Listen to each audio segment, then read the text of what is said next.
السلام علیکم ورحمۃ اللہ وبرکاتہ۔ بسم اللہ الرحمن الرحیم۔ 6 چیزوں کے ظہور سے پہلے موت بہتر ہے۔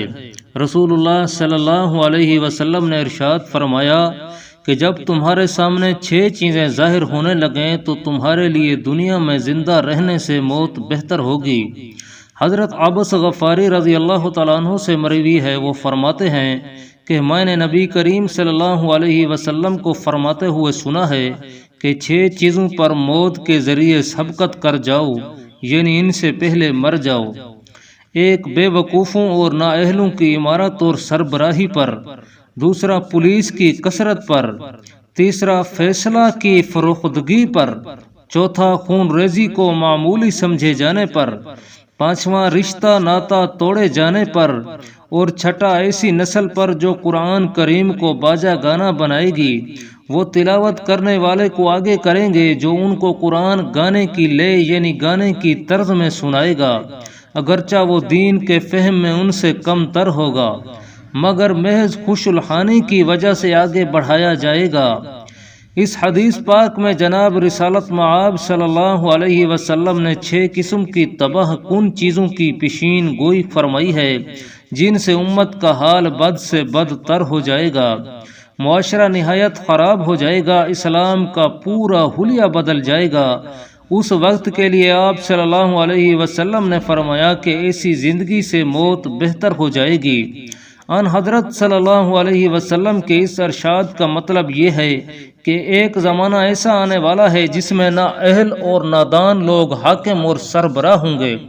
ترمذی شریف کی ایک حدیث میں آیا ہے کہ آپ صلی اللہ علیہ وسلم نے ارشاد فرمایا، تمہارے حکمران اور لیڈر تم میں سب سے گھٹیا اور بدترین ہوں گے، اور بخیل تمہارے مالدار ہوں گے، اور تمہارے معاملات عورتوں کے مشوروں سے طے ہونے لگیں گے، تو تمہارا دنیا میں زندہ رہنے سے مر کر قبروں میں دفن ہو جانا زیادہ بہتر ہوگا۔ ایک حدیث میں آپ صلی اللہ علیہ وسلم نے ارشاد فرمایا کہ 2 قسم کے لوگ اس وقت دنیا میں موجود نہیں، وہ آئندہ چل کر پیدا ہوں گے۔ ایک وہ عورتیں جو لباس پہننے کے باوجود ننگی ہوں گی اور راستے میں نہایت سنور کے بے پردہ چلیں گی، ننگے سر ہونے کی وجہ سے چلتے وقت ان کے سر اونٹوں کے کوہان کی طرح ہلتے رہیں گے، ایسی عورتوں کو جنت کی خوشبو تک نہ نصیب ہوگی۔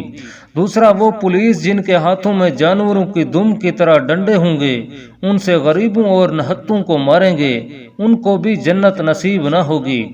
نیز آپ صلی اللہ علیہ وسلم نے فرمایا کہ ایک زمانہ ایسا آنے والا ہے جس میں حاکم اور قاضیوں کے فیصلے فروخت ہوں گے، جس کے پاس پیسہ ہوگا وہ رشوت دے کر اپنے حق میں فیصلہ کروا لے گا، عدل و انصاف کا نام تک نہیں ہوگا بلکہ رشوت کا فیصلہ ہوا کرے گا۔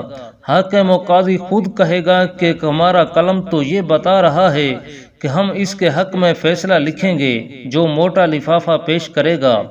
بھائیو، پہلے تو حاکم و قاضی کا نمائندہ وغیرہ چھپا کر رشوت کی بات کیا کرتے تھے، مگر اب تو سر عام حاکم و قاضی کی کرسی پر ہی معاملہ طے کیا جاتا ہے۔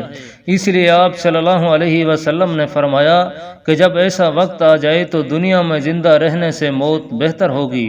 میرے مسلمان بھائیوں، خوب اچھی طرح سن لو، آپ صلی اللہ علیہ وسلم نے 3 لوگوں پر لعنت فرمائی ہے، ایک رشوت لینے والے پر، اور دوسرا رشوت دینے والے پر، اور تیسرا ان دونوں کے درمیان ترجمانی کرنے والے پر۔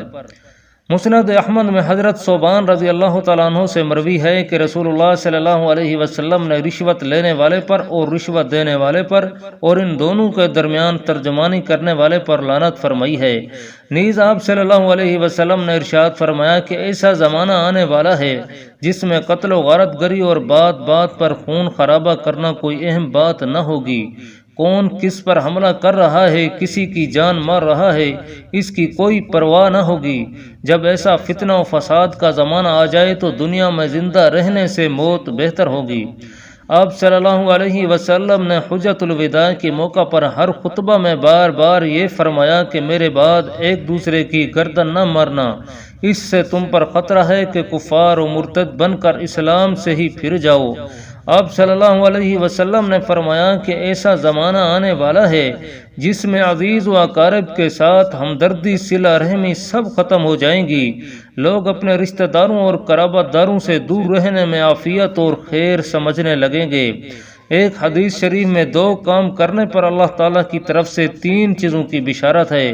وہ 2 کام یہ ہیں، ایک اللہ تعالیٰ کا خوف غالب رہے یعنی تقوی اختیار کرے، دوسرا رشتہ داروں کے ساتھ صلہ رحمی کا معاملہ کرے۔ جو یہ 2 کام کرے گا اس کے لیے 3 بشارتیں ہیں۔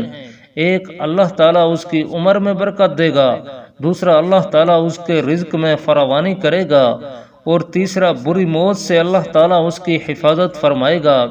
آپ صلی اللہ علیہ وسلم نے ارشاد فرمایا کہ ایک ایسا زمانہ آئے گا اس میں لوگ قرآن کریم کو گانا باجا بنا لیں گے، یعنی قرآن کریم کی تلاوت کرنے والا گانے کی طرز پر پڑھے گا، اور لوگ کھیل تماشے کی طرح دیکھنے اور سننے کے لیے جمع ہو جائیں گے۔ ان میں سے کسی فرد میں یہ داعیہ نہ ہوگا کہ قرآن سن کر اس کو سمجھے اور اس کے مطابق عمل کرے۔